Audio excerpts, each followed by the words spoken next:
Wow. New York City Mayor Adams calling on the federal government for help with the migrant surge as he visits El Paso for a first-hand look.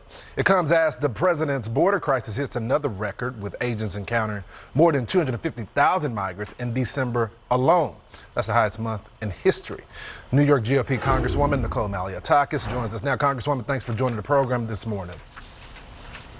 Good morning. So there's a lot of talk now, but it seems like now that the migrants were shipped to New York and other liberal cities, they're pointing the finger now at the federal government. Why now?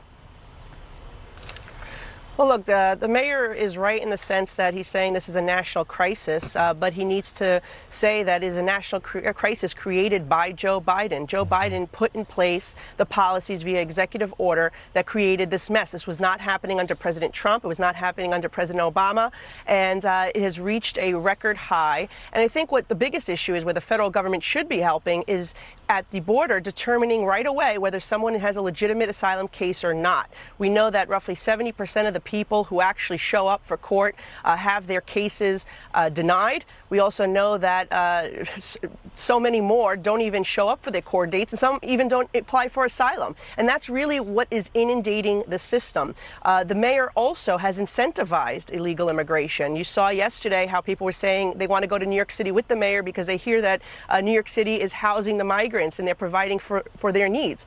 Look, I represent a very diverse ethnic community. So many immigrants, including my own parents, live in my district, and they're saying, gee, well, I came to this country, I followed the rules, I did everything right. No one paid for my housing.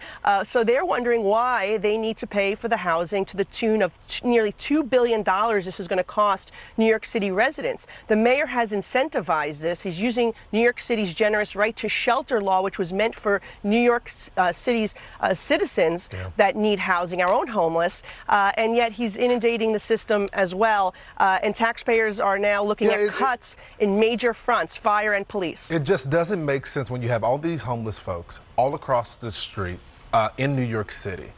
They get no housing, they get no food. It's just nonsense. I want to get your comments on this classified documents. 5 more documents were found at Biden's residence.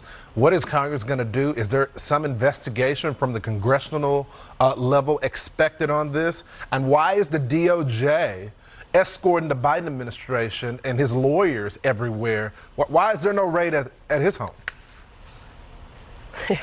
Yeah, there's definitely a double standard, and this is exactly what Representatives Comar and Jim Jordan are going to get to the bottom to. We don't like this two-tiered justice system, and that's why we created a select committee to focus on that specifically, how these agencies, whether it be the DOJ or the FBI, are treating Republicans and Democrats differently. I think the question that we really want to get to the bottom to, in addition to that, is what were in these files, who had access to them, and I think it's particularly concerning to the American people, considering that Hunter Biden has all these unsavory relationships with foreign entities and profited over those relationships. And he had access to this home, was renting the home and living in the home, according to his records. And so I think that is the thing that we want to get to the bottom to, because we do deserve transparency. And the fact that this was held from the American people when this was found prior to the November election, I think is equally disturbing, and a sense of interference in our election system. The American people are going to be watching, especially Republican voters that